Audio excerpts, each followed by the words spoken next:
Betul.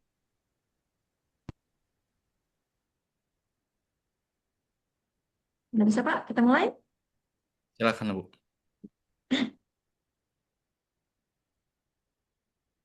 Iya. Selamat pagi, Assalamualaikum warahmatullahi wabarakatuh. Shalom, Om Swastiastu, Namo Buddhaya, salam kebajikan untuk kita semuanya. Puji syukur kepada Tuhan Yang Maha Esa, karena pada hari ini kita masih dalam keadaan sehat dan diberi kelapangan waktu, sehingga kita dapat melakukan kegiatan kita rutin di Universitas Setetera Bhinneka, yaitu pada mata kuliah keberagamaan, kuliah umum dengan tema spiritualitas dan kesehatan mental, perspektif agama di Indonesia. Yang kami hormati para narasumber yang sudah hadir bersama kita semuanya, ada Bapak Rudianto. Terima kasih Pak untuk kehadirannya. Kemudian kepada Bapak Andre Genta Sanjaya yang sudah berkenan meluangkan waktunya sebagai narasumber kami pada hari ini. Oke, untuk memulai kegiatan kita pada hari ini, saya akan memperkenalkan diri. Saya adalah Astuti Purwasari sebagai dosen keberagamaan beserta tim teaching yang lain dengan Pak Joshua, Pak Muhammad Irfan, dan Pak Zain. Kemudian ada Bu Ernida sebagai dosen pengampu mata kuliah keberagamaan. Sebelum kuliah umum kita mulai, mari kita awali dengan doa lintas agama terlebih dahulu. Doa akan dibawakan oleh mahasiswa lintas agama dari agama Islam, agama Kristen Protestan, agama Katolik, agama Buddha, dan agama Hindu. Kita mulai dulu sesuai dengan urutan yang saya sebutkan. Kepada pembaca doa, kami persilahkan untuk mengambil tempat. Doa dalam agama Islam. Bismillahirrohmanirrohim. Alhamdulillahirabbil alamin. Wassalatu wassalamu ala asrofil anbiya'i wal mursalin wa ala alihi washabihi ajmain. Raditu billahi robba wa bil islami dina wa bi muhammadiyya biya wa rasulah. Rabbil zidni ilma wa zu'ni fahma wa amalan solihah. Rabbana atina fid dunya hasanah wa fil akhirati hasanah wa qina azabannar. Walhamdulillahi rabbil alamin. Doa Doa dalam agama, agama doa agama Buddha Kristen. Sarana. Aduh. Doa dalam agama Buddha. Buddham saranam gacchami. Dhammam saranam gacchami. Sangham saranam gacchami. Dutiyampi Buddham saranam gacchami. Dutiyampi Dhammam saranam gacchami. Dutiyampi Sangham saranam gacchami. Tatiyampi Buddham saranam gacchami. Tatiyampi Dhammam saranam gacchami. Tatiyampi Sangham saranam gacchami. Sabbe satta bautu skitata. Semoga semua hidup bahagia. Sadu, sadu, sadu.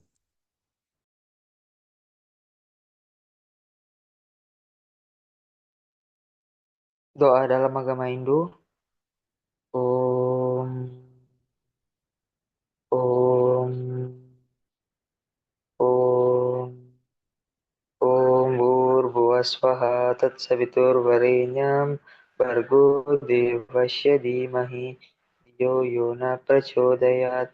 Om Bhurvuvasvaha Tatsaviturvarenyam Bhargo Devasya Dhimahi Dhiyo Yo Na Prachodayat.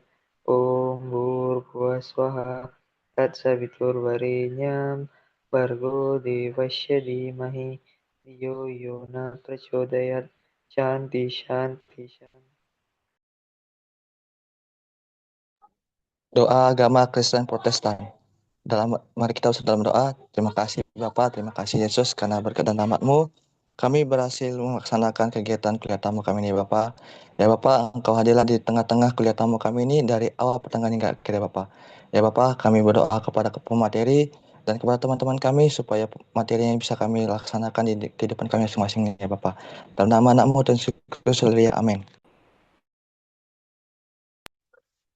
Saya akan membawakan doa dalam agama Katolik, dalam nama Bapa dan Putra dan Roh Kudus. Amin.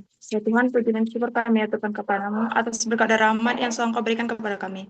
Terima kasih ya Tuhan, Engkau telah memberikan nafas kehidupan buat kami, sehingga kami dapat mengikuti kegiatan kuliah tamu pada hari ini. Ya Tuhan, berkatilah narasumber kami pada hari ini. Semoga apa yang disampaikan, ilmu yang diberikan kepada kami, pengalaman dan juga wawasan mereka dapat menjadi bermanfaat untuk dan juga berkati kedua orang tua kami agar selalu diberikan kesehatan dan juga rezeki yang banyak, juga dosen-dosen pembimbing kami selalu ya Tuhan.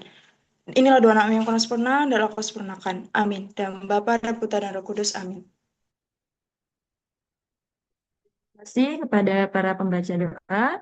Oke, baik. Selanjutnya kita akan mendengarkan kata sambutan dari Direktur Center for Interfaith and Multicultural Studies University Satyatra Bhinneka. Dalam hal ini akan diwakili oleh Pak Zainuddin Abu Hamid. Pada Bapak kami persilahkan.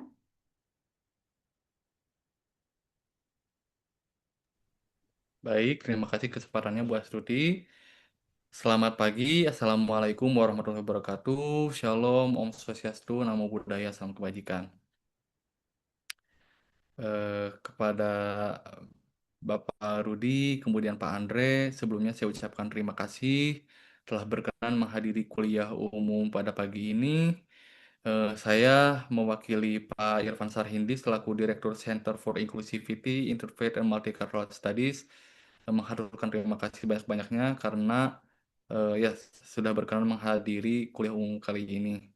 Mohon maaf dari direktur kami sendiri, Pak Irfan Sarhindi, belum bisa hadir dalam kuliah umum kali ini karena beliau sedang berlokasi di UK dan saat ini mungkin jamnya masih terlalu pagi, jadi belum bisa bergabung.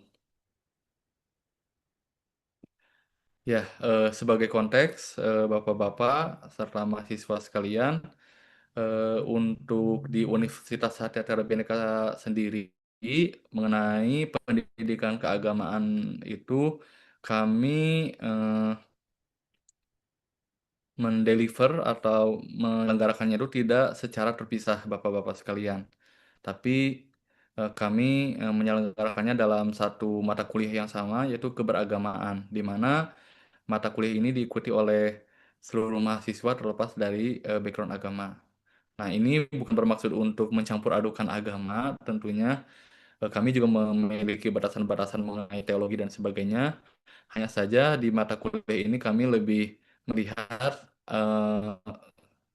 shared values atau kesamaan nilai dari berbagai agama-agama yang ada di Indonesia, seperti itu, khususnya mengenai aspek-aspek sosial.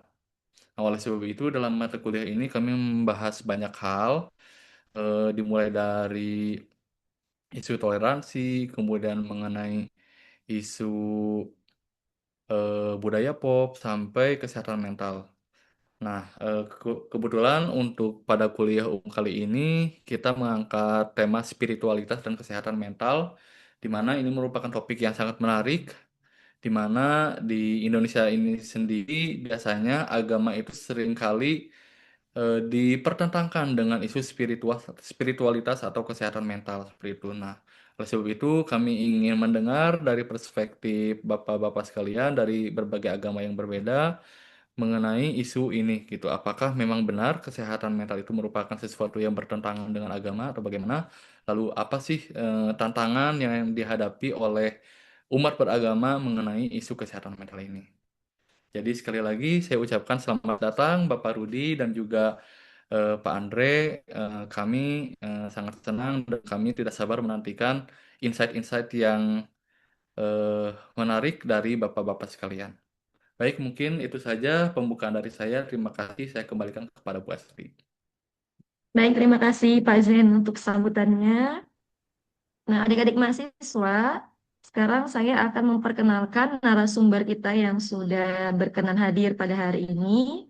hari ini narasumber kita ada dari agama Buddha dan ada dari agama Konghucu. Ya, untuk agama Buddha kita akan mendengarkan nanti eh, sharing session dari Bapak Rudianto Tanwijaya. Selamat pagi Pak, salam ketemu kembali nih di Universitas Satyatara Bhinneka. Senang sekali rasanya hari ini bisa mendengarkan tema yang baru ya Pak, spiritualitas dan kesehatan mental. Nah, Selamat pagi, beliau Bu. adalah, ya terima kasih Pak. Beliau merupakan kepala SMA swasta Buddhis di Budi Cita Medan tahun 2008 sampai sekarang dan juga merupakan dosen di sejumlah perguruan tinggi swasta di Kota Medan. Kemudian beliau saat ini merupakan sekretaris dari pengurus daerah Majelis Budayana Indonesia Provinsi Sumatera Utara dan Pandita Agama Buddha Budayana yang aktif memberikan pelayanan ceramah di berbagai daerah di Sumatera Utara maupun di luar negeri. Nah, jadi hari ini adik-adik bisa berkesempatan untuk sharing kepada Pak Rudianto terkait masalah spiritualitas dan kesehatan mental. Oke, kemudian selanjutnya ada narasumber kita yang kedua, Bapak Andre Genta Sanjaya. Bapak Andre Genta Sanjaya ini adalah eh, coach dari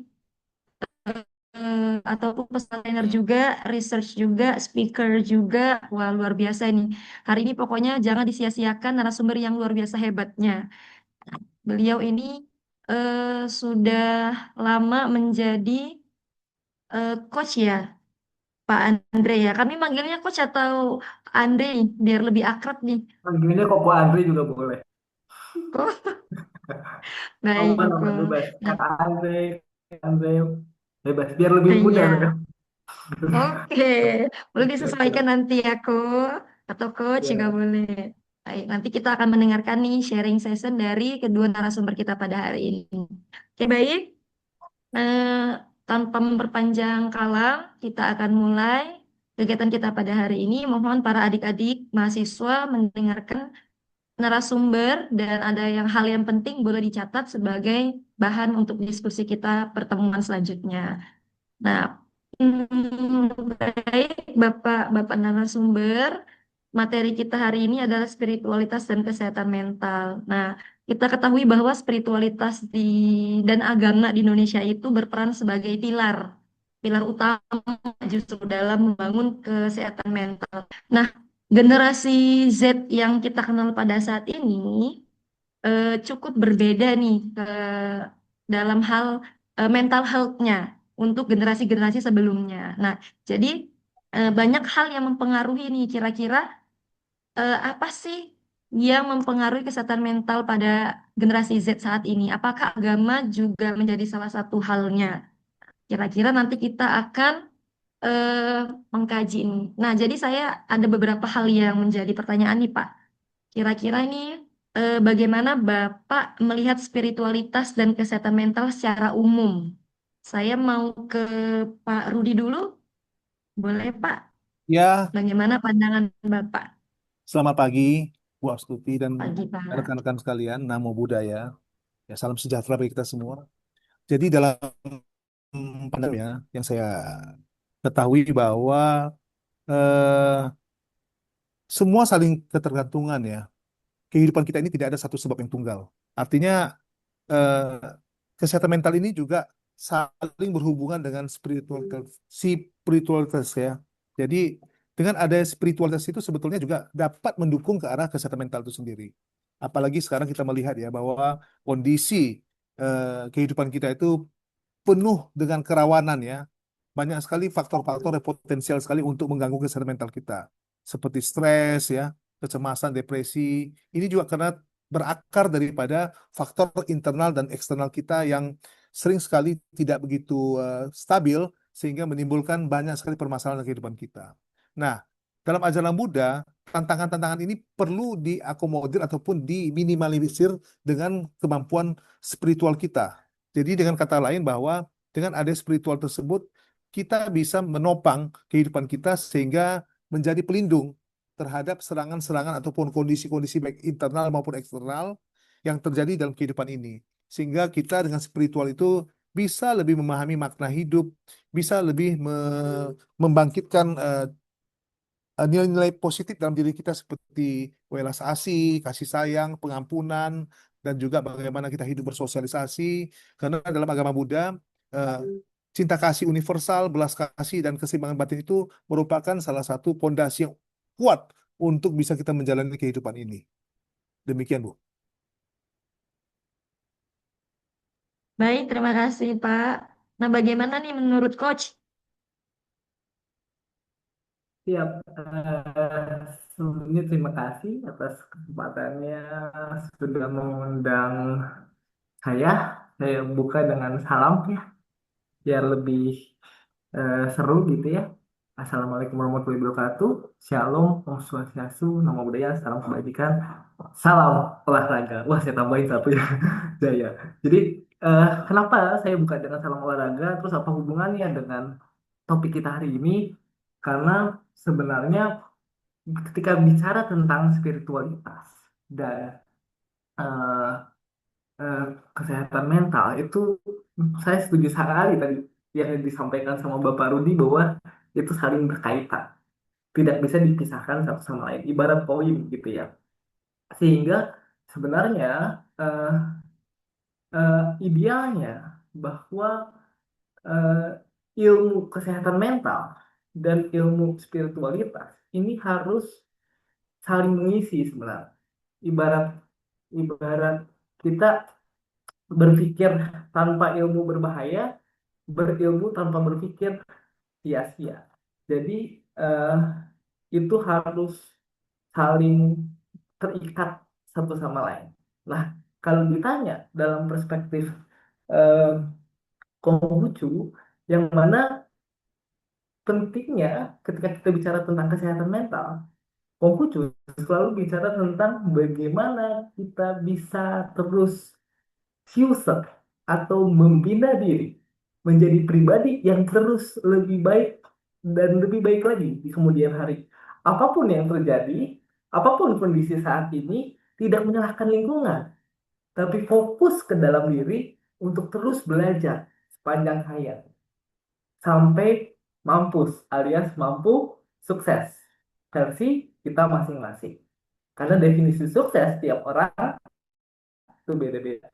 Kebetulan saya eh, per hari ini itu diundang em, sebagai pembicara praktisi Konghucu yang sebenarnya saya juga seorang pelatih mental olahraga yang hidup dengan cerebral palsy, tapi mampu mendampingi atlet atau pelajar atlet yang able body, sehingga ini ketika dikaitkan dengan spiritualitas, berbagai ilmu, baik ilmu agama, ilmu psikologi, maupun olahraga itu sendiri, itu saling berkaitan satu sama lain untuk bisa menciptakan kita hidup yang namanya hidup bahagia atau hidup itu.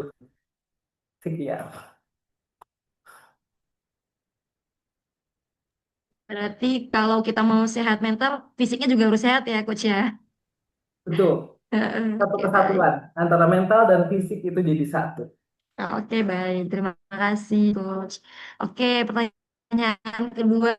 Menurut pengalaman Bapak, agama mengajarkan tentang ketenangan dalam diri dan jiwa. Namun, mengapa ada individu yang tekun beribadah, tapi hatinya masih gelisah? Kira-kira apa faktor penyebabnya? Boleh dengar dari Coach dulu nih. Oke. Eh, Kadang-kadang memang eh, kita tidak bisa menjudge bahwa orang yang taat beragama itu sudah pasti like Zen gitu ya kalau di Buddha Connect ini. Jadi kayak nah, karena memang itu kadang-kadang dua hal yang berbeda juga. Jadi saya melihat bahwa ketika kita bicara tentang agama itu seringkali kita berfokus pada ritualnya, rutinitas saja. Ibadah dengan rutinitas tanpa makna itu bisa membuat dirinya belum tentu juga bisa mendapatkan pisu. Maka yang bisa membuat kita jadi tenang itu adalah kebermaknaan kita terhadap rutinitas kita beragama. Dan teman-teman juga harus sadari bahwa yang namanya agama sama spiritualitas itu juga dua hal yang berbeda. Yang mana spiritualitas itu jauh lebih besar daripada agama sendiri. Maka ketika kita temanya adalah mental dan spiritualitas, maka kita melepaskan sekat bahwa kita tentang bicara tentang agama itu. Memang ya ini di undang-undang semua gitu ya, berbagai agama. Tapi ketika bicara tentang spiritualitas, bahwa kita percaya dengan adanya kekuatan yang lebih besar dari manusia itu sendiri, sehingga kita dilatih terus untuk bisa punya harapan atau asa. Sehingga pada akhirnya itu yang bisa mengurangi kegelisahan tadi. Gitu. Dan orang yang sering beribadah belum tentu punya asa tadi. Gitu.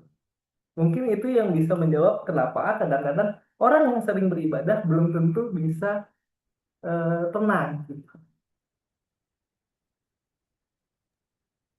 Terima Ya, kasih, Coach. ini jadi serius banget ya, tegang banget kayaknya ini. Oke, kalau menurut Pak Rudi gimana itu, Pak? Iya, Baik. menarik sekali nih ya bahwa ada orang yang tekun beribadah tapi masih gelisah. Memang saya melihat bahwa beribadah itu tidak selalu sejalan dengan namanya keimanan itu langsung meningkat ya. Belum tentu. Jadi dia rajin beribadah tidak harus linear dengan tingkat keimanan dia, belum tentu. Kalau dalam agama Buddha itu dikatakan bahwa aktivitas keagamaan dan pembebasan batin itu beda, Bu. Jadi kalau kita beribadah itu lebih kepada aktivitas keagamaan. Tapi pada dasarnya agama Buddha itu bertujuan untuk bagaimana batin kita terbebaskan. Dari apa? Dari yang namanya keserakahan, kebencian, dan kebodohan. Itu paling penting. Makanya dalam agama Buddha itu ada 3 hal. Dikatakan bahwa mempelajari agama Buddha itu atau memahami ajaran Buddha dari segi teori. Yang kedua, dari segi praktek. Yang ketiga, setelah kedua ini terkombinasi, maka akan terjadilah namanya pembebasan batin ataupun namanya kita bebas dari segala hal-hal yang tidak baik. Jadi teori dan praktek itu tidak bisa digabung. Dua-dua adalah dimensi pembelajaran bagi kita, di mana teori penting sebagai dasar dan praktek penting untuk mendapat pengalaman-pengalaman nyata. Nah, beribadah kadang-kadang kita melihat bukan semata-mata karena untuk pembebasan. Banyak sekali orang beribadah itu untuk keuntungan-keuntungan sepihak. Misalnya dipuji, ya, pengakuan dari orang lain, menghindari nasib yang buruk, takut ya dengan risiko-risiko, mungkin dicela akan atau takut kepada hukuman daripada karma yang tidak baik dan sebagainya. Sehingga akhirnya ada harapan dalam ibadah. Tapi ketika harapan tersebut tidak terpenuhi, nah timbullah namanya kekecewaan ataupun keresahan. Sehingga itulah membuat hati tetap gelisah. Tapi coba kita lihat, kalau kita beribadah sambil melakukan aktivitas untuk membebaskan batin kita. Misalnya kita sambil beribadah itu berdana ya. Kalau kita di Islam mungkin infak namanya ya. Nah, kita juga berarti itu melatih kita membebaskan diri dari keserakahan. Kita berlatih memberi, itu termasuk ibadah yang lebih sempurna. Sambil beribadah, setelah beribadah kita mempraktekkannya. Nah, itu juga bagus. Jadi beribadah itu bisa membuat gelisah, jelas. Karena dua hal ini satu yang berbeda ya. Dua hal ini berbeda dengan tujuan utama daripada ajaran Buddha. Jadi aktivitas keagamaan itu ibadah. Tetapi pembebasan batin itu adalah tanggung jawab personal ketika diri dan mempraktekkannya sendiri untuk dapat lebih baik. Jadi adalah, tapi bukan berarti saya mengatakan ibadah tidak penting ya Bu ya. Ibadah tetap penting karena itu adalah jalan masuk praktek. Nah, kalau tidak ada ibadah, kita nggak mengerti praktek. Tetapi kalau cuma sampai di tataran ritual saja, tidak ada praktek, maka tidak sempurna. Maka ketika dia gelisah, kita dapat jawabannya, dia lebih kepada concern kepada aktivitas, bukan kepada latih diri ataupun praktek-praktek. Baik, terima kasih ya Pak. Jadi memang ada sedikit kedimaan ya Pak, seperti itu ya antara Ya, beribadah dilema. Baik, pertanyaan ketiga nih Pak, selanjutnya. Menurut pengalaman Bapak juga nih, apakah ketika kita ditimpa sebuah masalah kesehatan mental, artinya kita itu kurang iman, Pak? Kira-kira gimana itu? Eh, ke coach dulu boleh?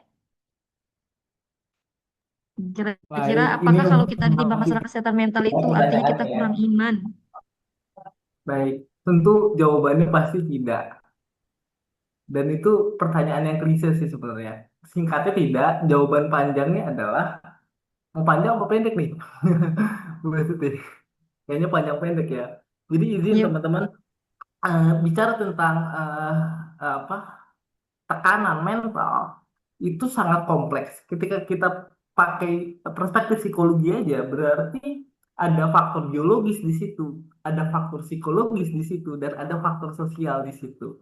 Maka ketika bicara tentang bahwa oh berarti kalau punya gangguan tertentu apa sakit mental dan sebagainya itu kurang iman. Berarti teman-teman sudah menampilkan tiga aspek yang tadi saya sebutkan. Yang mana ketika bicara tentang eh, kesehatan mental itu artinya adalah bagaimana manusia itu bisa berfungsi sedemikian rupa apapun kondisinya, bisa berfungsi dan berkontribusi pada masyarakat.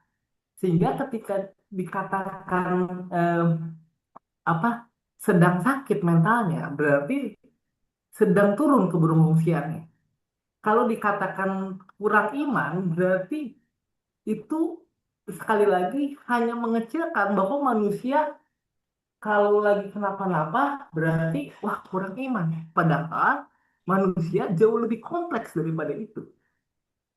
Sehingga dalam perspektif Konghucu, eh, Konghucu bilang apapun yang terjadi di hidup Anda, maka teruslah berusaha, teruslah belajar. Kalau salah, jangan takut untuk memperbaiki.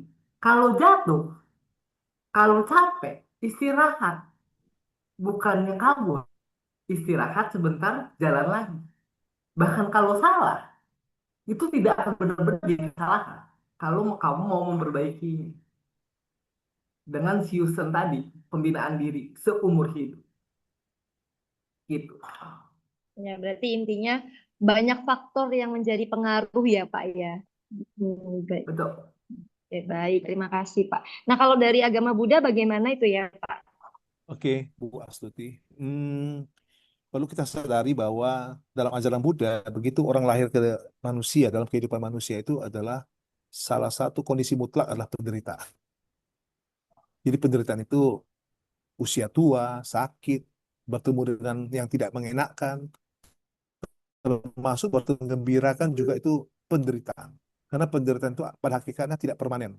Dia selalu datang pergi, puas, tidak puas. Itulah salah satu kondisi mutlak yang harus kita hadapi terlahir di alam manusia ini. Jadi ketika kita timpa masalah, itu bukan sesuatu hal yang mengagetkan, karena dalam agama Buddha juga kita tahu bahwa semua itu adalah saling ada sebab dan kondisi dengan istilah paticca samuppada.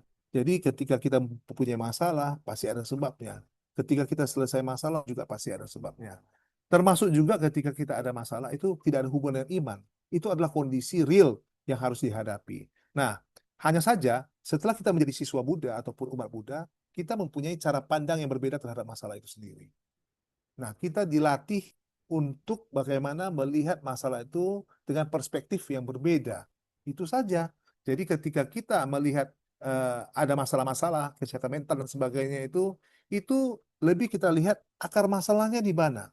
Kita digiring kepada bagaimana kita melihat sumber masalah itu dimulai dari mana. Nah, kita fokus untuk menyelesaikannya.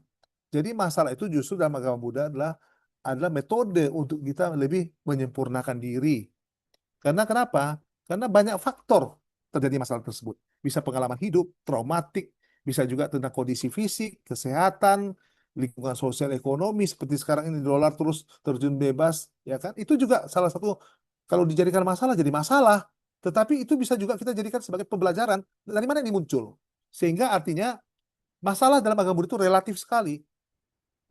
Relatif dari mana? Dari perspektif kita. Sehingga ketika kita bisa melihat akar masalah itu, justru kita menambah keyakinan kita bahwa kita ini dilatih untuk sebagai problem solver, bebas dari masalah. Jadi bukan berarti kita takut dengan masalah, bukan berarti kita juga menghubungkan antara masalah itu dengan kurangnya iman kita. Betul, apabila orang itu tidak kuat keyakinannya, mungkin dia anggap masalah yang satu gram bisa menjadi satu, itu bisa terjadi. Maka oleh sebab itu, inilah yang harus kita terus lakukan kepada umat Buddha, bagaimana perspektif pemikiran dia. Jadi agama Buddha itu paling penting di pikiran. Pikiran itu adalah penentu atau pelopor utama sehingga kita itu betul-betul bisa melihat segala sesuatu itu dengan positif. Dan kalaupun negatif, kita bisa mentransformasinya pelan-pelan untuk bisa menjadi positif. Contoh, saat ini dolar naik. Ini salah satu masalah bagi kita secara umum. Tetapi kalau kita merenung, ini bisa menjadikan alarm bagi kita untuk bisa lebih hidup sederhana. Sehingga dalam membuat pilihan-pilihan untuk menentukan kebutuhan dan keinginan, itu kita bisa lebih selektif. Kita dengar misalnya harga bahan pokok naik. Ini juga masalah kalau kita pakai kacamata masalah. Tetapi bisa kita jadikan sebagai kita menjadi lebih hidup lebih sehat lah. Kita bagaimana membeli yang sangat penting bagi kita dan mengurangi apa yang tidak penting bagi kita. Nah, sekali lagi artinya masalah tidak ada hubungan dengan iman. Tetapi iman akan membuat kita lebih tajam dalam memperspektif pandangan kita terhadap masalah tersebut. Demikian, Bu.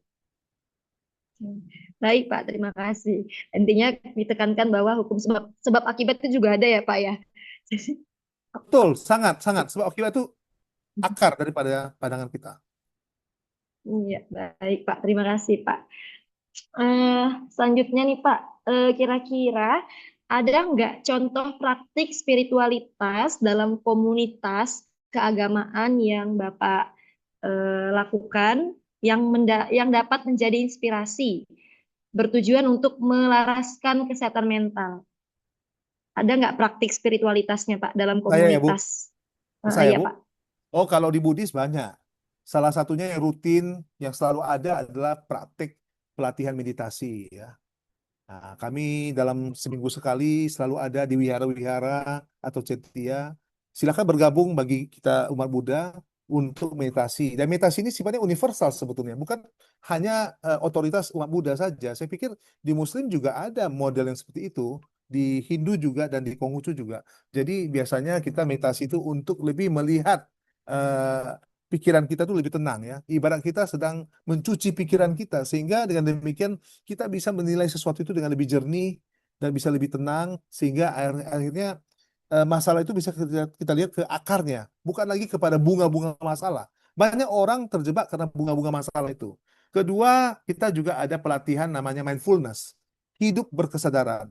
Jadi kita betul-betul menyadari apa yang kita alami, timbul tenggelam, ya, itu ada juga di wihara. Salah satu contohnya mungkin di wihara Borobudur, Jalan Imam Bonjol. Juga kita ada juga praktek-praktek action, ya, misalnya eh, berbagi, berdana, ya. Salah satunya misalnya berdana kehidupan, function kalau kita sebut function. Jadi ada tiap minggu itu melepas binatang atau satwa ke alam terbuka. Itu juga melatih kemurahan kita untuk menghargai kehidupan. Jadi hal-hal seperti ini sebetulnya kita lakukan bagus.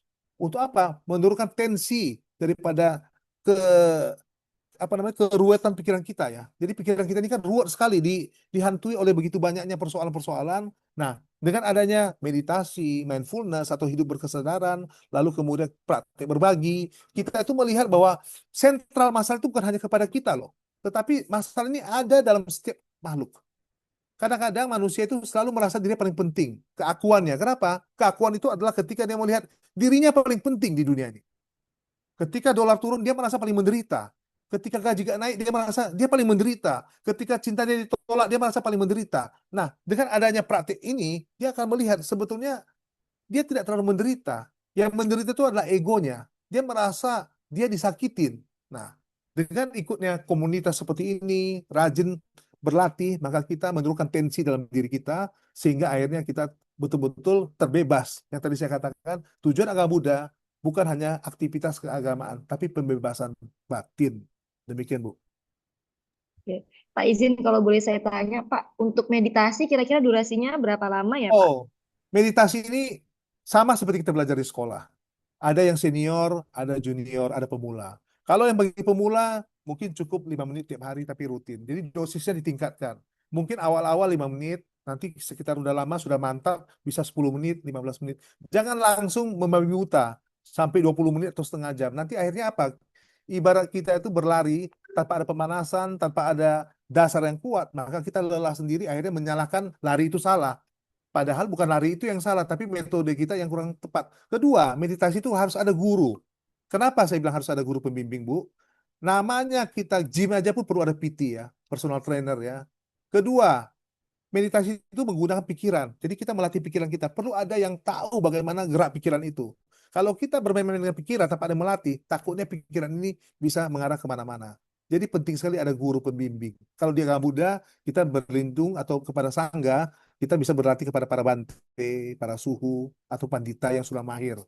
Kalau untuk pemula, boleh 5 menit saja, tidak perlu pelatih, tapi kita paling sadari napas kita masuk, napas keluar, napas masuk, napas keluar. Kenapa? Dengan menyadari ada pernapasan, kita menyadari kita hidup.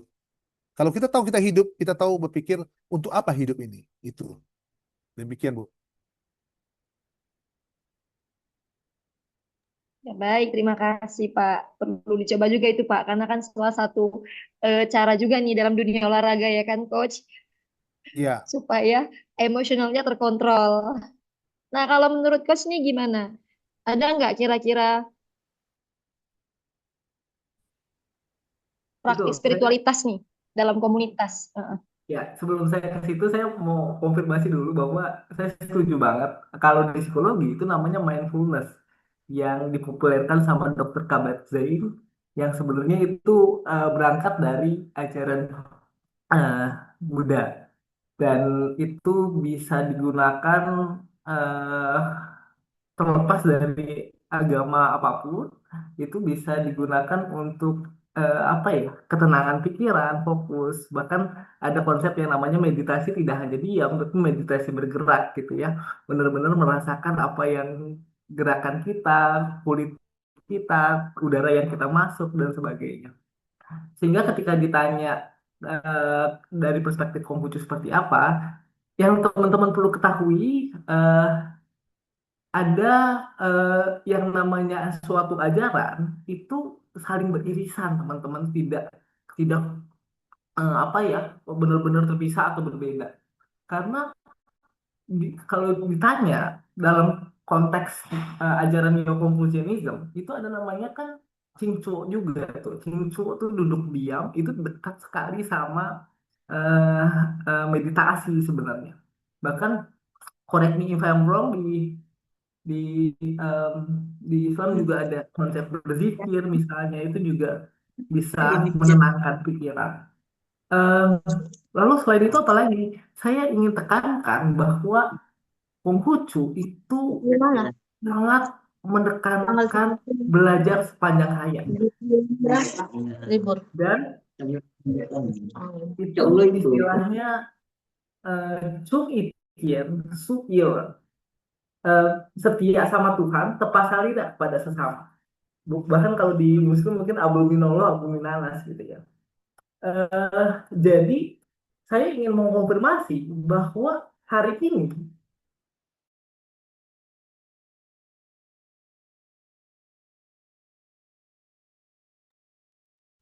Izin Coach.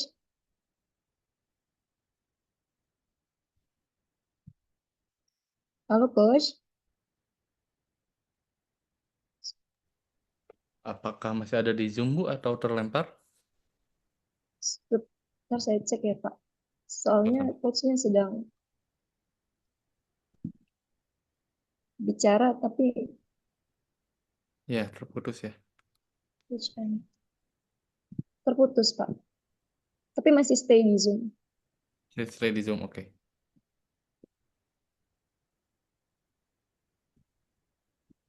Sudah out Pak.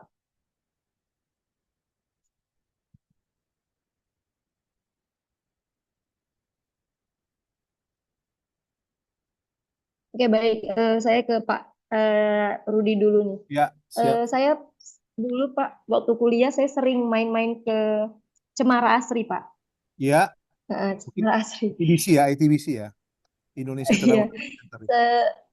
saya lihat ada danaunya itu Pak, itu isinya ikan semua. Nah, Bangau ya. sampai besar-besar semua. Apakah ikan itu memang tidak dipanen gitu Pak? Atau itu memang sudah tradisi sering dimasukkan ke dalam seperti itu? Eh, ya ini memang saya kurang tahu juga jawabannya. Cuma saya pikir ikan itu kebetulan saya dulu peliharanya di sana. Saya melihat ikan itu sejak dari awal kompleks itu dibangun. Saya pikir ikan itu memang ada, kolam itu memang sudah ada ya, dalam bentuk rawa-rawa. Lalu kemudian ada umat ataupun ada masyarakat yang meletakkan ikan itu di sana. Sehingga akhirnya terjadilah ekosistem, habits daripada binatang-binatang tersebut. Dan ada juga beberapa teman yang kadang-kadang terbetik hatinya untuk melepaskan satwa di sana. Jadi akhirnya berkembang biaklah ikan-ikan tersebut di sana. Jadi selain untuk tempat hidupnya makhluk hidup, Iya, tadi juga untuk keindahan gitu. Baik, Pak. Terima kasih.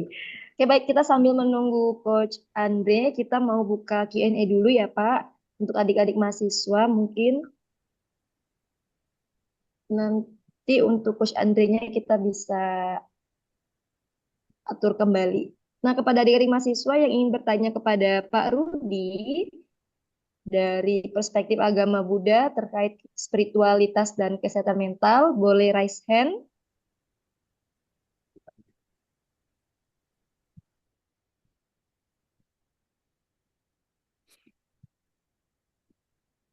Ada yang ingin bertanya langsung?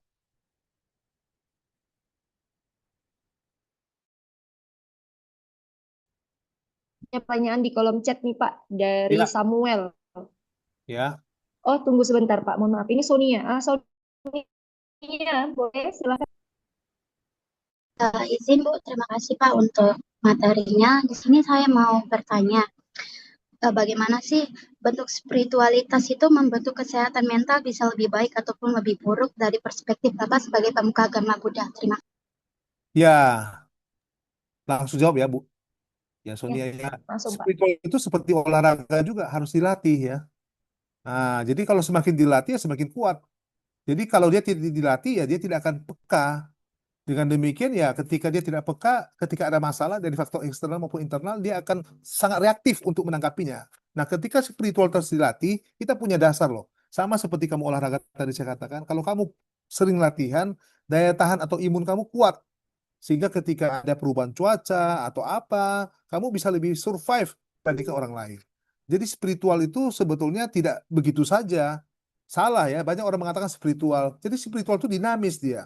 Seiring waktu kamu harus melatihnya, baik kamu beragama Kristen, beragama Islam, ataupun Buddhis, dilatih terus sesuai dengan metode-metode yang diajarkan oleh agama masing-masing. Kenapa? Sesuai dengan agama masing-masing. Karena ketika kita melatih spiritual itu, paling penting adalah faktor keyakinan atau kita sebut iman ya. Kalau kita nggak sesuai dengan iman, kamu latih pun, kamu nggak punya apa namanya, tidak punya benang merah di sana, tidak punya touch sentuhannya di sana. Sehingga akhirnya kamu seperti latihan biasa aja, latihan bola, latihan kelereng, tidak ada merasuk ke dalam jiwa kamu. Tetapi karena adanya faktor iman ataupun keyakinan, dia beda. Sehingga nanti itu bisa mengembangkan diri kamu, menyempurnakan diri kamu. Kalau dalam agama Nasrani mungkin mulai muncul perasaan takut akan Tuhan. Kalau dalam agama Buddha juga ada perasaan itu, kiri dan otapa namanya, malu dan takut berbuat jahat. Ini kan kekuatan ini sebetulnya. Orang yang punya kekuatan seperti ini, dia akan terlindungi dengan sendirinya. Contohnya, kita ditawarkan narkoba, kita punya rasa takut dan malu. Kita kan tidak mau menyentuh itu. Itu kan suatu power. Jadi spiritual itu jangan diartikan seperti magic-magic ya, kekuatan gaib. Tidak, tapi kekuatan itu lebih kepada kita lihat dari dalam diri kita, dari internal kita. Sehingga itu betul-betul menjadi proteksi bagi kita untuk menjalani kehidupan yang serba kompleks dan penuh dengan perubahan itu. Demikian. Dan Sonia. Baik, terima kasih Pak. Bagaimana adik mahasiswa? Bisa diterima jawabannya? Jadi perlu dilatih, jadi tidak spontan. Nah, terima kasih. Nah, sekarang ini ada pertanyaan dari Mahisha Dipika. Iya. Boleh ditanyakan kepada Pak Rudi, silahkan. Ya, baik. Terima kasih atas kesempatannya. Izin Bu. Nama saya Maisha Divika. Nah, saya ingin bertanya kepada Pak Rudi, Pak.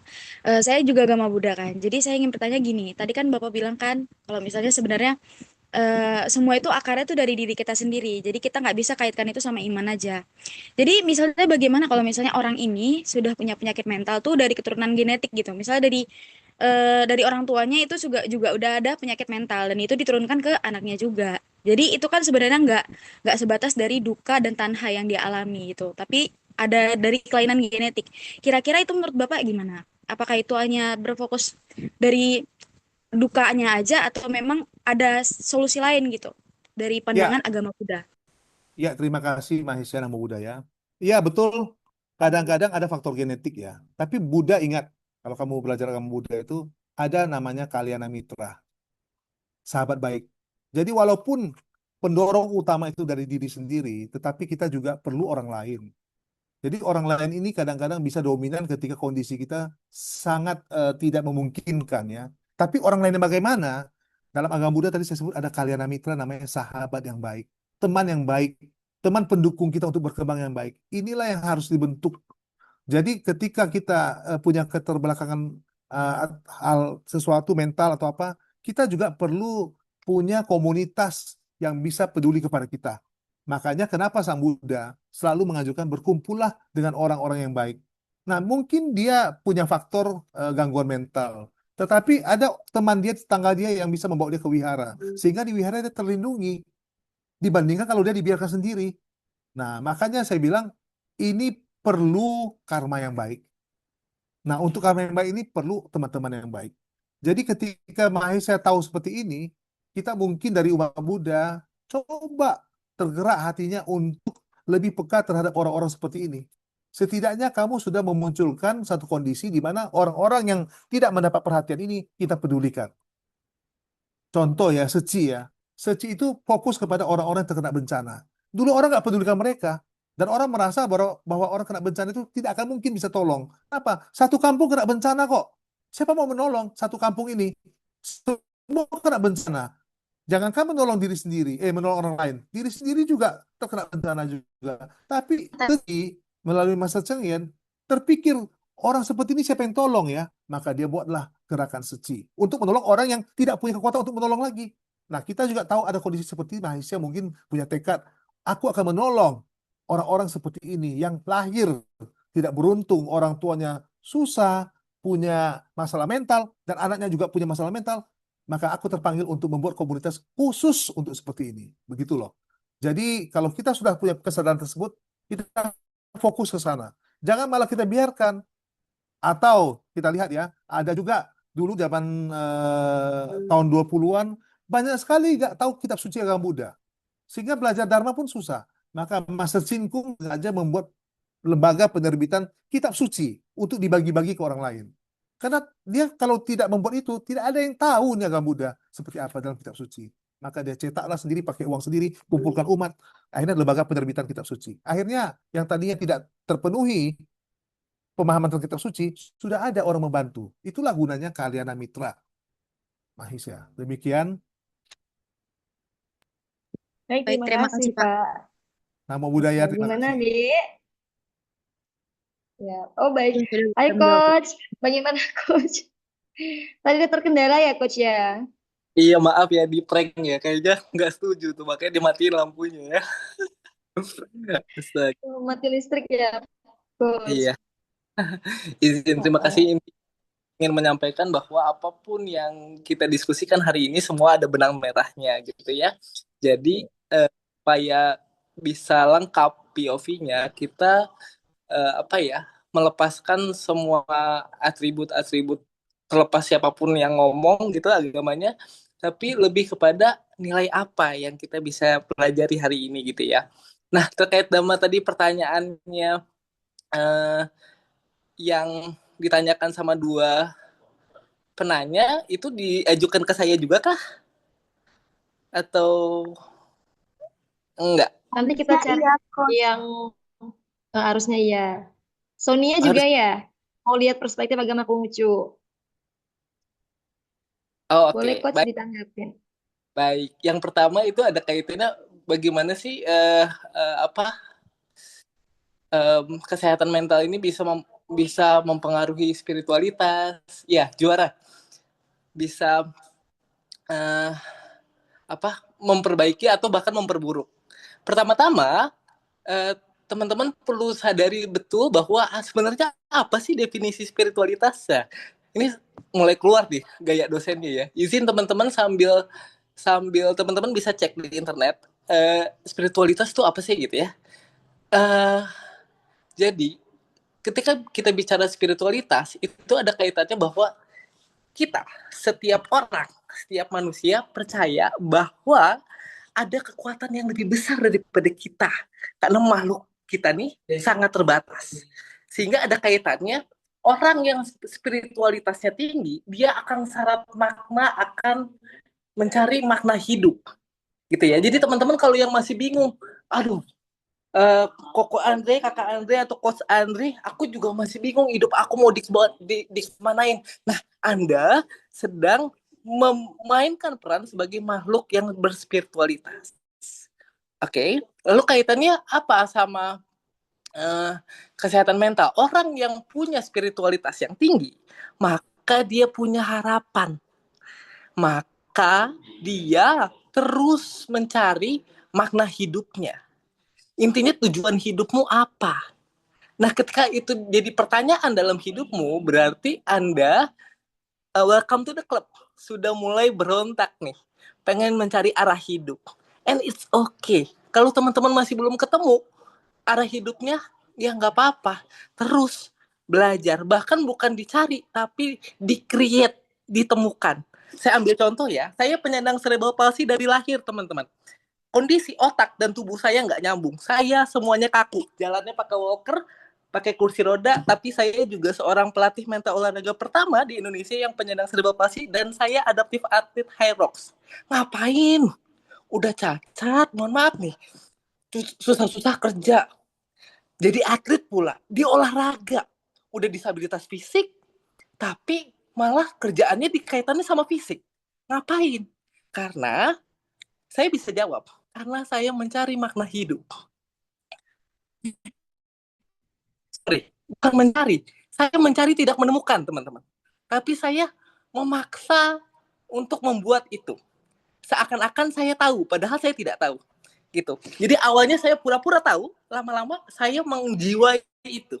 Apa yang saya buat, bukan saya temukan ya, itu dengan satu kalimat, life is about learning and giving. Jadi itu jadi tema hidup saya. Belajar dan berbagi. Nah, jadi apapun yang saya lakukan, itu semuanya terkait sama tema hidup itu. Belajar dan berbagi. Pertanyaannya, kalau teman-teman apa? Ya teman-teman, temukan versi teman-teman. Versi Kakak Andre, versi Koko Andre, versi Coach Andre, kayak gitu tuh.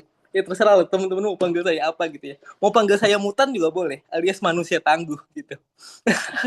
Ya, mungkin itu yang pertanyaan yang pertama. Yang kedua, itu pertanyaannya kedua apa ya?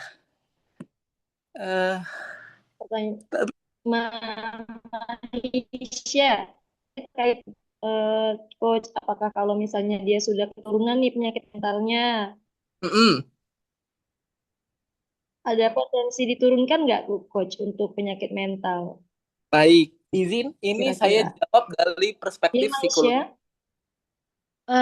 Izin Bu gini, seperti ini Pak, pertanyaannya tadi kalau misalnya orang ini tuh sebenarnya udah ada penyakit mental tuh diturunkan dari keluarganya, jadi bukan karena permasalahan yang dia alami saat ini. Itu gimana solusinya dari pandangan agama Konghucu? Oke, izin saya jawab dulu dari perspektif ilmu psikologi ya, Kakak. Jadi gini, apakah bisa diturunkan? Tentu bisa, gitu ya. Terus, jadi ya udah korban dong. Kita tidak bisa ngapa-ngapain dong. Ya udah terima nasib aja. Tentu tidak, gitu ya. Karena dalam perspektif ilmu psikologi dan juga ilmu spiritualitas apapun, agama apapun, itu kita selalu diajarkan bahwa apapun yang terjadi, kita punya kesempatan kok untuk bangkit. Teman-teman, kalau kita fokus pada genetik, kita nih semuanya ada genetik yang rusak, kagak ada yang sempurna. Sehingga ketika kita fokus pada genetiknya, dan misalnya mohon maaf nih, genetik kita jelek, jadi kita fisiknya jelek, terus kita udah nyerah aja, ya udah selesai tuh. Tapi kan nggak gitu, life is still go on, right? Jadi yang perlu kita lakukan adalah fokus apa yang bisa kita ubah, bukan genetiknya, tapi lingkungannya. Gimana caranya? Ketika kita sudah punya genetik yang kurang baik, maka tadi Pak Rudi bilang, dekatkan Anda pada komunitas yang baik. Support system. Itu jadi penting, karena Anda bisa belajar dari situ, belajar sama manusia-manusia tangguh yang lain. Maka krisenya, kalau saya melihat Anda di masa depan, saya cuma lihat 5 teman terdekat Anda. Supaya saya bisa tahu masa depan Anda apa. Nah, masuknya ke situ tuh. So, hati-hati memilih circle, teman-teman. Gitu ya. Pertanyaannya lagi, kalau kita nggak punya circle yang baik, gimana? Ya, teman-teman bikin sendiri. Bahkan, saya bikin nama komunitas, namanya Sobat Ciho. Sobat Ciho adalah komunitas satu-satunya saat ini di Indonesia yang berfokus pada psikologi olahraga adaptif. Maksudnya adaptif apa? Saya menggabungkan bahwa ilmu psikologi olahraga ini bukan hanya untuk atlet yang able body, yang normal katanya, tapi juga untuk teman-teman yang disabilitas. Jadi satu kesatuan inklusif untuk mencapai Indonesia yang ramah disabilitas. Indonesia yang lebih tangguh di masa depan. Apakah saya mengeluh? Awalnya iya. Tapi mengeluh terus saya berontak. Saya bikin komunitas sendiri. Terus saya jalan bareng yang punya visi sama saya. Ibarat kalau One Piece tuh saya cari gerbong, saya cari kru, terus ayo kita cari One Piece sama-sama. Nah, teman-teman, jadi kalau teman-teman ngerasa lagi nggak baik-baik saja, lagi capek dan sebagainya, dan ngerasa nggak punya ada yang support, pada titik tertentu teman-teman boleh kok bikin komunitasnya sendiri untuk berjuang bersama teman-teman. Yang penting teman-teman punya visi yang jelas, gitu. Balik lagi, teman-teman harus menentukan tujuan hidup teman-teman tuh apa. Itu adalah salah satu aspek tertinggi dari spiritualitas manusia. Menemukan makna hidup. Sekian. Baik, terima kasih. Aku sedikit menggugah semangat saya sepertinya. Oke. Nah, kali ini kita mau baca pertanyaan dari kolom chat dulu ya, para narasumber. Saya ingin membacakan pertanyaan dari adik Samuel Leonard Saragi. Izin bertanya, Pak, bagaimana jika seseorang sudah kena gangguan mental dan sudah dibawa ke bagian psikolog, tetapi dia dibawa tetapi dia dibawa juga rajin ke tempat ibadah. Terus dia juga dibawa ke tempat orang pintar atau dukun. Nah, apakah akan jadi bertentangan dengan seorang yang kena gangguan mental? Jadi ini semua sudah dicoba ini pada, kemudian dibawa juga ke rumah ibadah, kemudian dibawa juga ke orang pintar dalam kata kutip dukun. Nah, kira-kira bagaimana itu, Pak? Boleh Pak Rudi menanggapi? Ya, kalau kita sakit mental berarti harus disembuhkan oleh orang yang punya kemampuan di bidang mental dong. Ya, jadi jangan sampai motor kita rusak dibawa ke tempat bengkel yang lain. Ya, ini kan kurang cocok. Mungkin bisa saja, tapi nanti hasil tidak maksimal. Memang dalam kehidupan kita nyata tidak seperti kita mudah teori ya. Kadang ada juga orang percaya kepada hal-hal gaib ya, seperti dukun. Saya pikir pengertian dukun juga harus kita telusuri lagi. Ada juga memang spesialis di sana ya. Tetapi kalau kita konteksnya beragama, maka tentu kita harus berpikir dengan akal budi dan spiritual kita. Nah, jadi orang yang sakit mental kalau dibawa ke campur-campur itu takutnya nanti punya opini yang berbeda-beda. Karena masing-masing punya sudut pandang yang beda.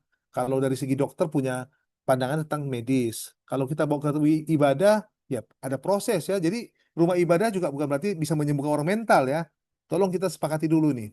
Jadi kalau saya sakit demam tidak bisa bawa ke wihara, tetap harus ke dokter karena persoalannya ini medis. Nah, dibawa ke dukun, dia pasti punya perspektif ala dukun. Nah, jadi kalau begitu yang bingung nanti siapa? Yang menderita ini dan keluarganya. Jadi oleh sebab itu kita harus dengan jernih melihat ini sebetulnya persoalan apa dulu nih. Kalau mental ya memang harus ke psikiater dan sebagainya. Jika tidak nanti maka timbul masalah baru yang akhirnya kita makin runyam dan tidak bisa menyelesaikannya. Jadi kembali lagi kepada saudara Samuel adinda kami, ya kita sebagai umat beragama tentu kita harus meletakkan pada porsi yang sepantasnya gitu ya. Jadi kalau sakit ke dokter, sakit medis ya dokter, kalau memang sakit dukun ya dukun. Dukun itu nggak selalu jelek kok. Ada dukun patah kan, dan banyak juga orang sembuh kan di dukun patah kan, karena dia punya perspektif atau metode yang cukup manjur untuk menyelesaikan itu. Hanya saja jangan dicampur ya, sebentar ke ini, sebentar ke itu, nanti kamu bingung sendiri. Demikian Bu. Baik, terima kasih Pak. Karena mungkin ada sebagian orang yang berpendapat bahwa ke psikolog itu pasti udah gangguan jiwa. Nah, itu mungkin menjadi momok tersendiri mungkin. Nah, kira-kira Ya. Coach gimana nih Coach menanggapinya? Baik, izin jawaban singkatnya saya setuju sama Pak Rudi gitu ya. Udah selesai kita habis ini kuliahnya ya. Tapi izin saya menambahkan bahwa sebenarnya teman-teman, em, setiap ahli itu punya perspektifnya masing-masing. Tapi kata ahli itu juga perlu hati-hati.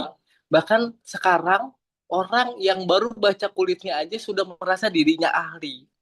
So be careful with that gitu ya. Sehingga bicara tentang kesehatan mental itu ada tenaga profesional yang namanya psikolog, psikiater. Nah, psikolog dan psikiater itu juga punya latar belakang pendidikan yang berbeda.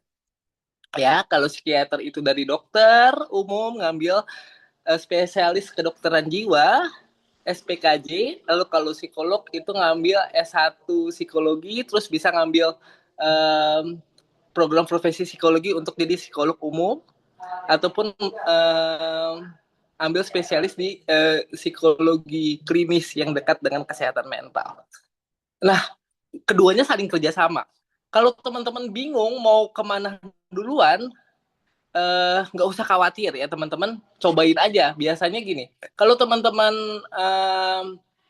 ke psikolog dulu, terus takut salah harusnya ke psikiater, nggak apa-apa. Nanti dari psikolog biasanya di asesmen dulu kan, terus nanti di refer kalau dirasa perlu obat, karena yang bisa ngasih obat itu psikiater biasanya.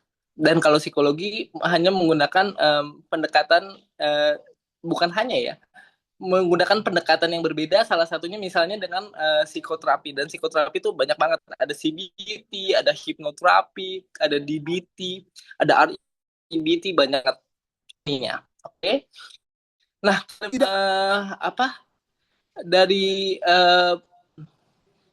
perspektif Konghucu gimana? Gini, Konghucu selalu bilang bahwa tempatkanlah dirimu sesuai dengan kemampuanmu gitu ya. Jadi Anda ya kalau punya ilmunya apa ya udah stay di situ gitu ya. Mungkin Anda bisa belajar yang lain juga, tapi kalau hanya kulitnya saja, Anda hati-hati untuk membicarakan Anda tuh ahli. Karena sekarang kita sulit banget menemukan yang mana nih yang valid gitu ya, karena akses informasi yang begitu luas. So, teman-teman, saya sarankan tetap ke tenaga profesional, psikolog atau psikiater, dan kalau perlu cek SIPP-nya, ya surat izin prakteknya. Kalau nggak ada, jangan. Bahaya itu, nanti jadi mahal praktek. Oke, semangat teman-teman. Ya. Ini teman-teman santai aja ya, jangan tegang-tegang. Kalau tegang-tegang kuliah ini gagal, harusnya bikin teman-teman happy nih. Ya, ini kesempatan yang luar biasa nih. Kita mendapatkan coach nih yang luar biasa di bidangnya ahli. Jadi adik-adik mahasiswa rugi nih kalau nggak tanya. Jadi jangan ditahan-tahan. Apalagi generasi Z ini sudah pasti beban hidupnya walaupun belum sampai dunia kerja nih ya kan Pak. Pasti sudah memikul beban yang cukup berat. So, oke, satu lagi nih Pak, ada pertanyaan di kolom chat dari Anastasia Nabila.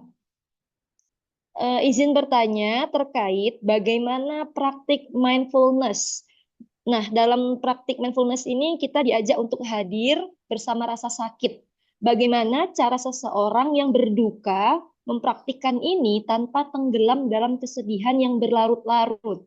Kan mindfulness ini adalah teori penerimaan, tetapi untuk dalam proses berduka agak sulit. Jadi bagaimana tanggapan untuk kedua agama?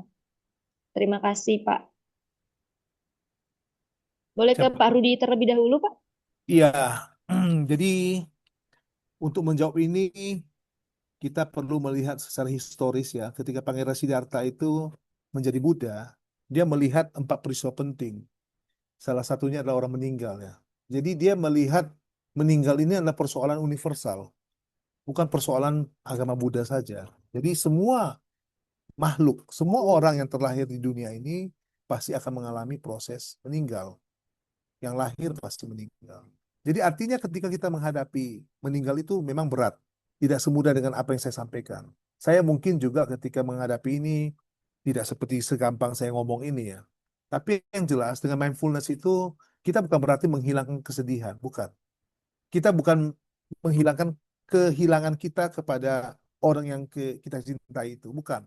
Tapi kita lebih menyadari bahwa proses ini adalah proses alami. Jadi jangan sampai salah ya. Dulu ada teman saya yang mempelajari tentang anicca. Anicca itu adalah ketidakkekalan dalam agama Buddha. Artinya semua makhluk tidak kekal. Lalu dia mengatakan kepada ibunya, Bu, nanti kalau kamu meninggal, saya berusaha tidak sedih. Ini menyakitkan loh bagi seorang ibu ketika anaknya mengatakan demikian, ya kan? Jadi Sang Buddha bukan itu sebetulnya. Tapi Sang Buddha memberi kita semacam pedoman ketika kita kehilangan, kehilangannya tidak panjang. Ketika kita sedih, sedihnya tidak panjang itu. Kalau dalam agama Islam mungkin ikhlas kita menerimanya. Ya, seperti itu. Jadi sebetulnya ketika kita mindful, ada kehilangan, kita dilatih untuk menerima itu dengan cara bahwa ini juga tidak akan berlangsung lama. Rasa sedih itu. Karena kita juga akan dihadapkan kepada persoalan-persoalan baru pasca kehilangan itu. Dan kita juga harus siap untuk memulai kehidupan baru pasca kehilangan itu. Jadi bukan berarti kalau kita mindfulness, ketika ada orang meninggal atau keluarga kita meninggal, kita gak sedih lagi. Kita gak kehilangan air mata lagi. Air mata tetap ada. Tetapi air mata itu lebih bukan kepada kesedihan berkepanjangan, tetapi kesedihan kehilangan yang wajar gitu. Dan kita berlatih bagaimana bisa menjadikan kehilangan itu menjadi suatu proses pemahaman terhadap kehidupan yang sewajarnya gitu. Jadi mohon ini hati-hati dicerna karena banyak sekali umat Buddha yang salah mengartikan dengan mindfulness ini seolah-olah kita bebas dari rasa sedih, bebas dari rasa duka, bebas dari rasa kehilangan. Bukan. Kalau itu bahaya, malah kita kehilangan hati nurani jadinya.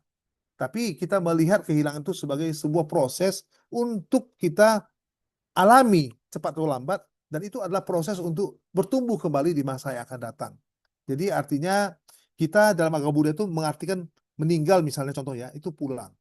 Supaya makna kesedihannya tidak terlalu besar. Jadi kita pulang ke kesejatian kita.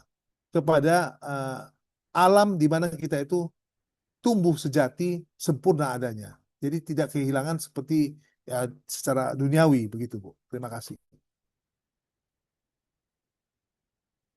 Baik, terima kasih Pak Rudi. Nah, kalau Coach gimana nih Coach? Mindfulness nih. Nah, itu agak deep sekali ya sepertinya. Iya, terima kasih.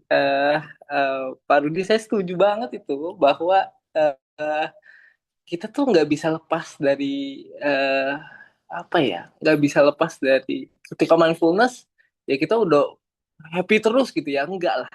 Teman-teman perlu ketahui bahwa yang namanya manusia itu emosinya ada banyak. Teman-teman nonton Inside Out gak sih? Nonton lah pasti kan.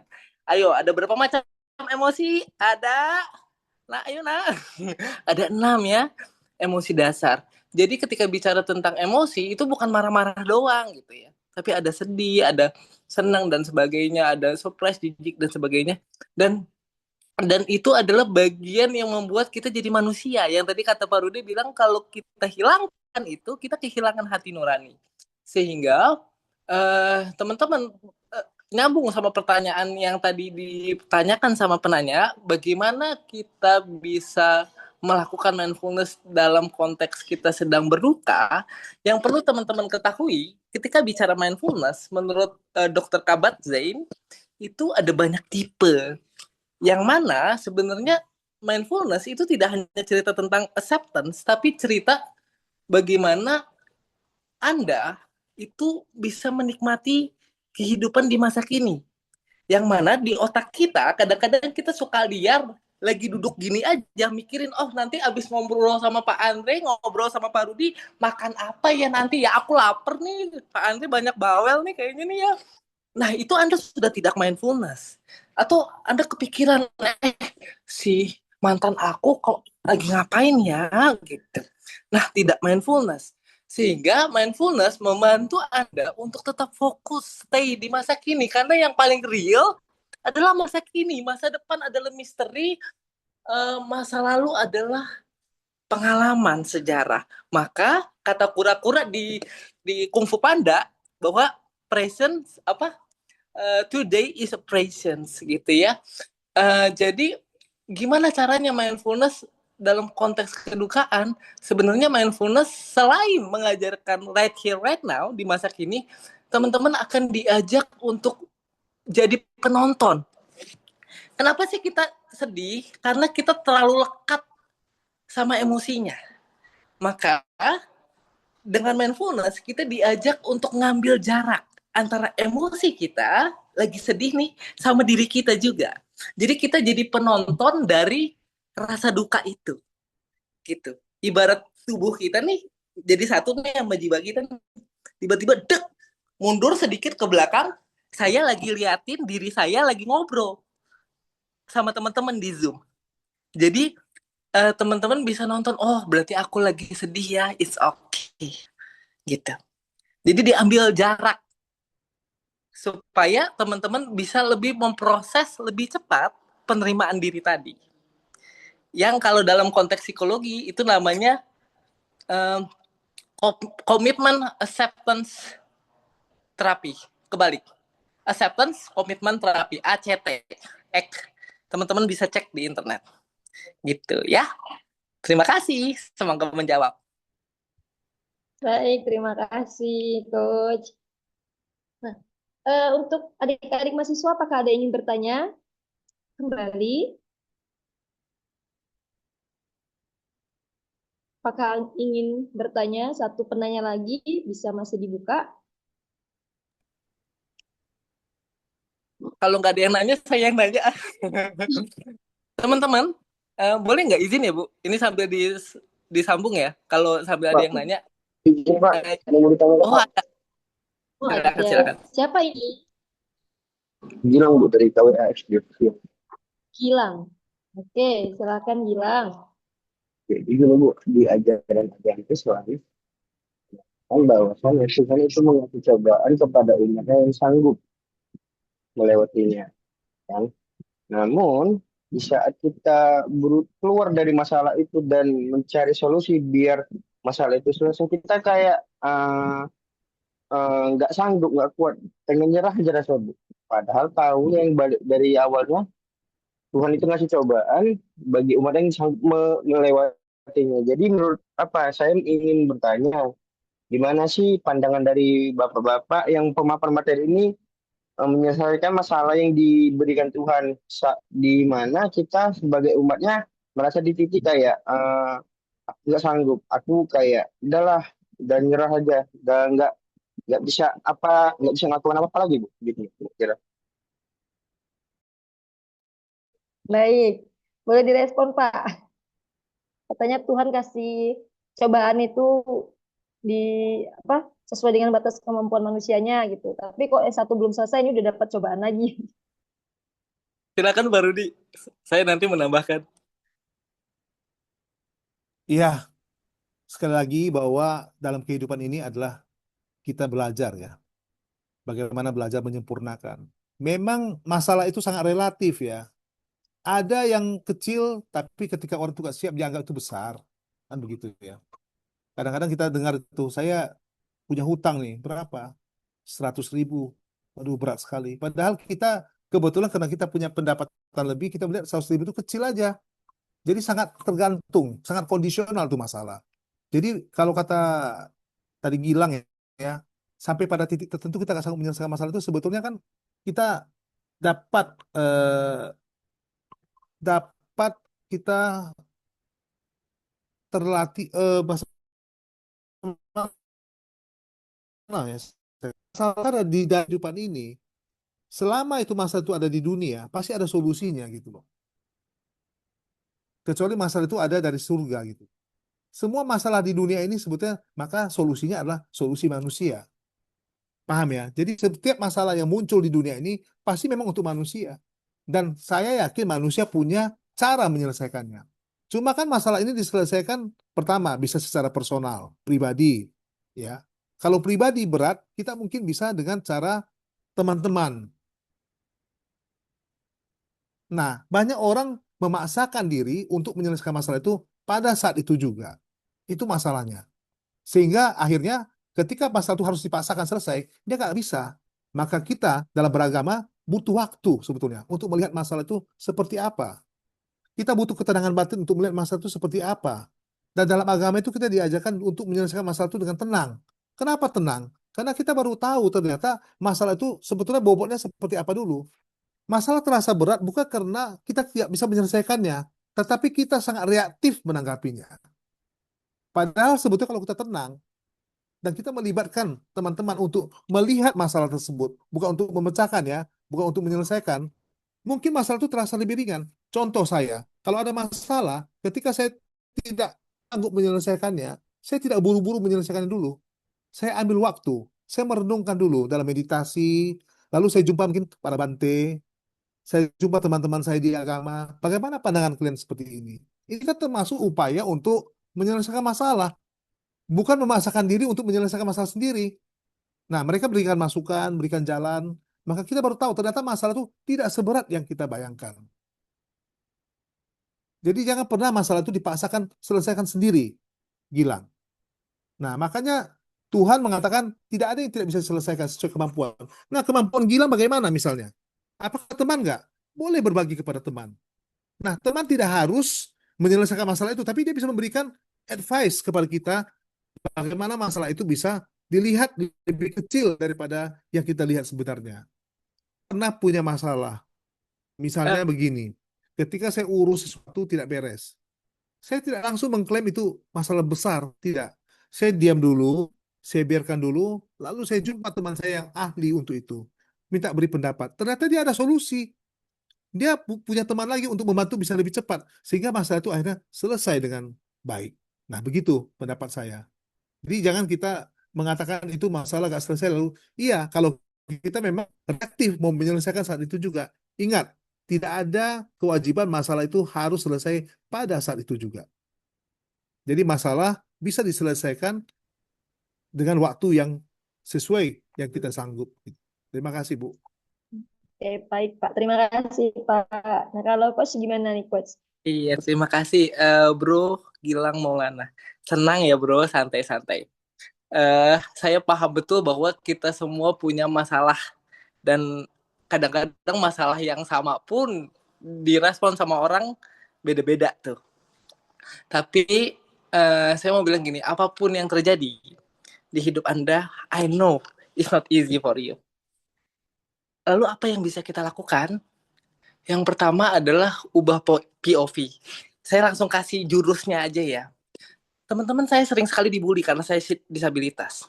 Ini saya kasih konteksnya aja, ini contoh aja ya. Saya sering sekali dikatain cacat. Saya capek. Karena saya nggak bisa kontrol tuh mulutnya tuh. Kalau perlu saya jahit, saya masuk penjara, tapi udah disabilitas masuk penjara. Aduh, kasihan kan? Sehingga apa yang bisa saya lakukan? Saya berusaha untuk mengubah kata negatif yang disampaikan kepada saya dengan kata positif.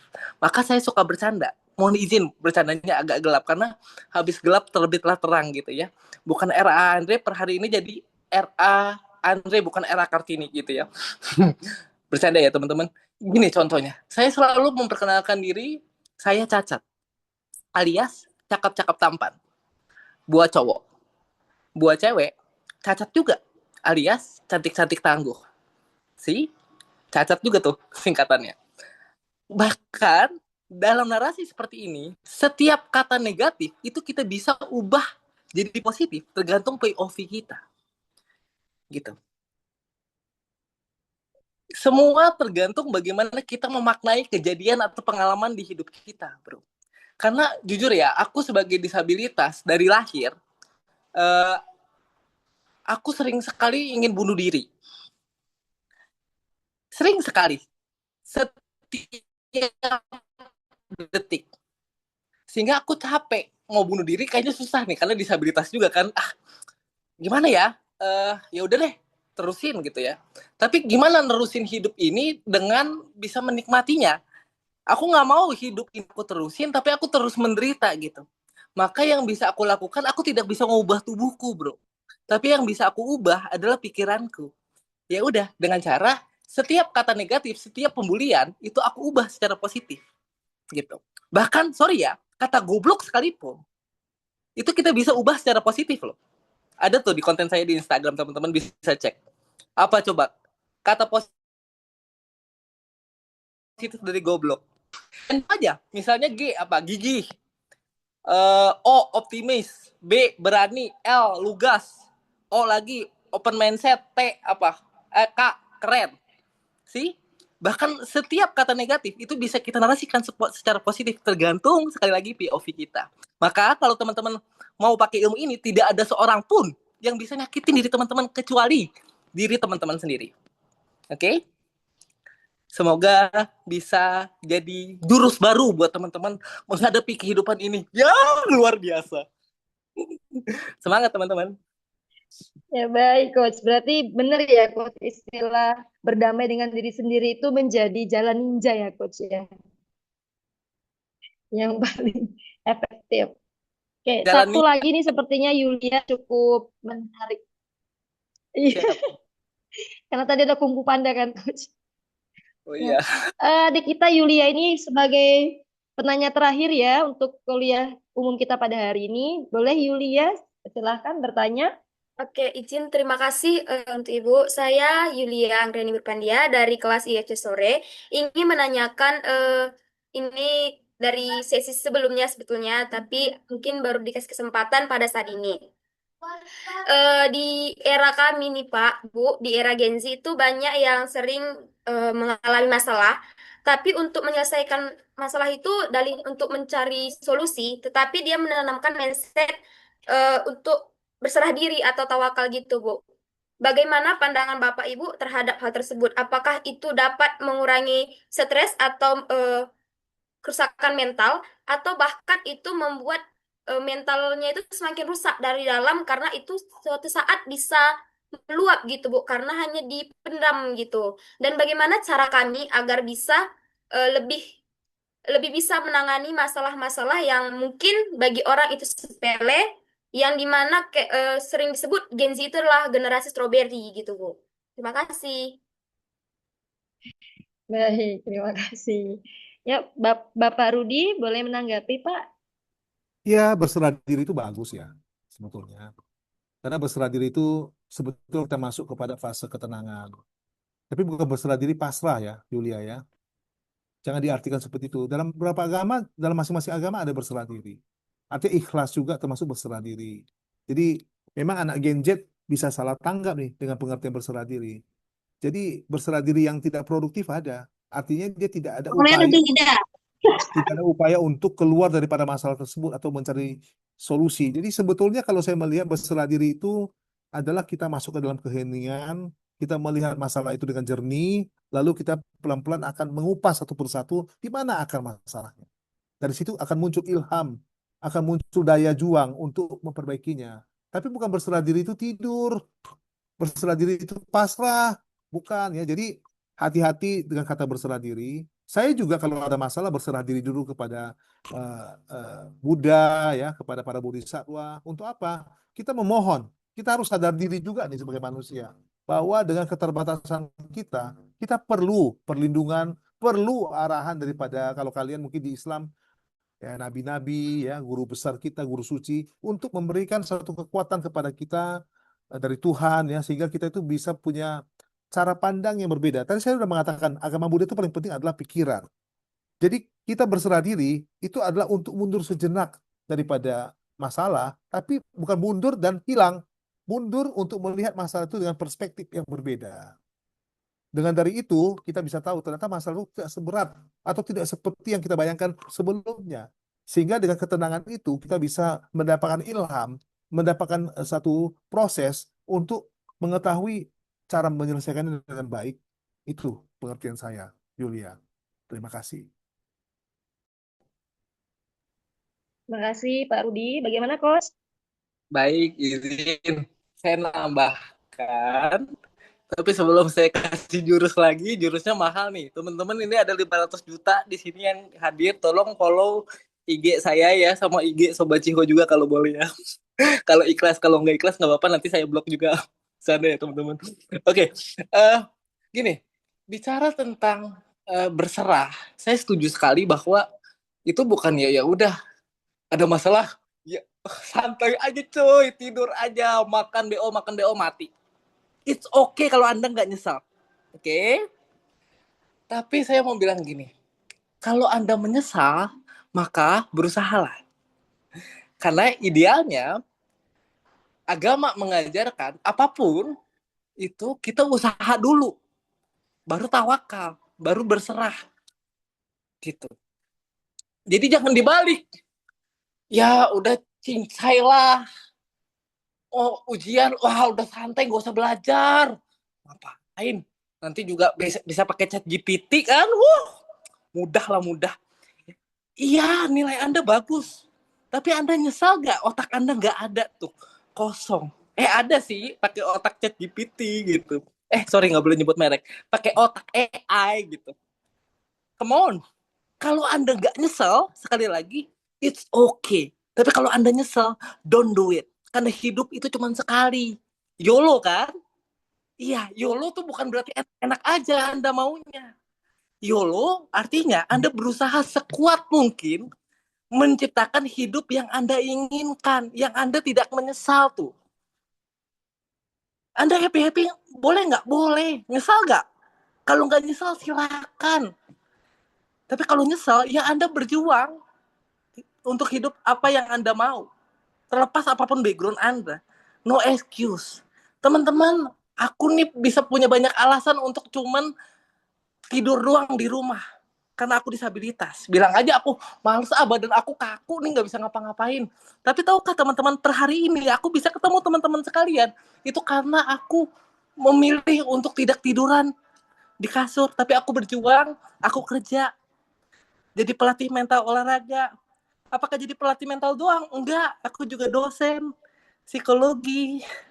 Aku juga pelatih mental, konsultan psikologi. Aku terus berjuang. Untuk apa? Bukan untuk diriku, tapi untuk bisa kita sama-sama membantu orang lain. Karena dengan membantu orang lain dalam perspektif psikologi juga itu namanya prososial. Ketika kita punya keinginan untuk bantu orang lain, maka asa kita tumbuh. Maka spiritualitas kita naik sehingga bisa menciptakan hidup yang lebih bahagia. Gitu. Tapi sebelum bantu orang, bantulah diri Anda. Nah, kalau Anda masih bingung, masih galau, teman-teman bisa follow IG saya atau IG Sobat Ciho karena kita sama-sama berjuang dalam life crisis. Promosi sedikit ya, karena ini kampus luar biasa sekali, ini ada 500 juta ada di sini ya. Dan saya sangat amazed bahwa kampus ini benar-benar kampus yang sangat inklusif. Di founderi sama Dr. Sofyan Tan ya, luar biasa. Terima kasih. Thank you for having me, thank you for having us. Tetap cintai Indonesia apapun yang terjadi, karena Indonesia itu keren banget teman-teman. Come on, Anda adalah agen perubahan. Ada 500 otak di sini, 500 juta otak, dan Anda bisa punya ikut andil untuk bisa bikin Indonesia jadi lebih baik gitu. Oke, semangat teman-teman. Amin. Terima kasih Coach. Agent of Change ya Coach ya. Baik, Amin. terima kasih.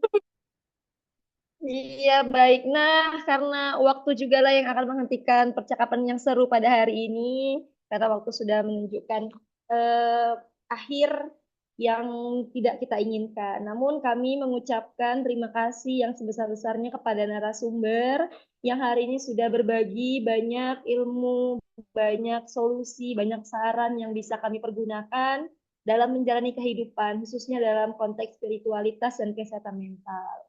Namun, baik, jadi kesimpulan kita pada hari ini adik-adik semuanya, jadi spiritualitas dan kesehatan mental itu dapat terwujud apabila kita yang pertama itu penerimaan, kemudian penyerahan diri, makna dan tujuan hidup kita tahu, kemudian dukungan sosial juga kita perlukan dalam kehidupan kita. Nah, benar kata coach tadi juga ditutup ya, hidup cuma sekali, ciptakan hidup yang Anda inginkan. Nah, itu mungkin bisa menjadi salah satu motivasi kita untuk menjalankan kehidupan kita.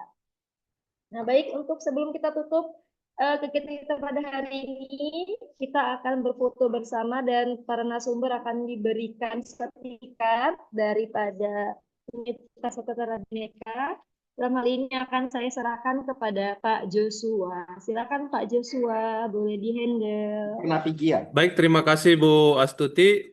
Kepada narasumber, kami akan memberikan sertifikat. Silakan kepada Pak Jain sebagai Sekretaris Center for Interfaith and Multicultural Studies. Baik, sebelum saya serahkan sertifikat, saya ingin mengucapkan terima kasih sekali lagi sebanyak-banyaknya kepada Bapak Rudi dan juga Pak Andre telah berkenan menghadiri sesi keberagaman ini. Mudah-mudahan ini bukan kali terakhir kita berkolaborasi. Kedepannya kita bisa menjalankan kolaborasi lebih lanjut lagi. Pak Andre, Pak Rudi, silakan welcome, baik itu di mata kuliah keberagamaan ataupun mata kuliah inklusivitas seperti yang sudah saya mention sebelumnya, seperti itu. Baik, mungkin untuk yang pertama kepada Pak Andre, Pak Joshua boleh bantu screenshot? Baik, Pak. Oke. Sudah, Pak. Silakan. Sudah, oke. Sudah. Silakan yang kedua, Pak. Oke. Pak Rudi, boleh dihitung, Pak? Iya, 1, 2, 3. Oke. Oke, baik. Saya serahkan kembali kepada Bu Astuti.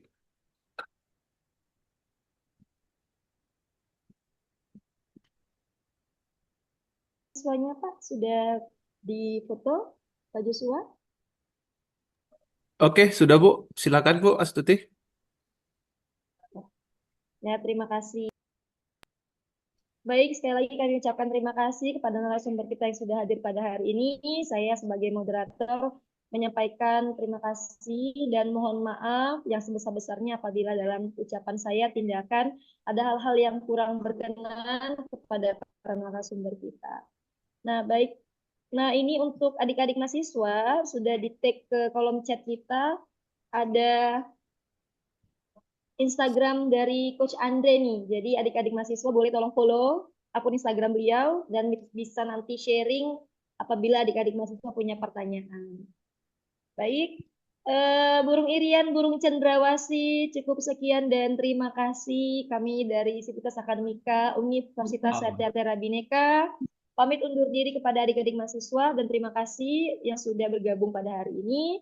Mohon diselesaikan tugas kelompok dan tugas individunya kepada adik-adik mahasiswa karena kita akan persentase pada pertemuan 14 dan 15. Baik Pak Zain, apakah sudah bisa kita tutup kegiatan pada hari ini? Bisa Ibu, silakan. Baik, terima kasih Bapak kepada narasumber. Silakan yang ingin melanjutkan aktivitasnya. Kami ucapkan sekali lagi terima kasih Pak. Selamat siang semuanya. Selamat siang. Terima kasih. Selamat siang Bapak Ibu. Siang Pak Bu. Terima kasih Bu. Pak Zainuddin ya. Selamat siang Bapak Ibu. Makasih Bu. Terima kasih adik-adik mahasiswa. Absen jangan lupa diisi ya. Ya, terima kasih.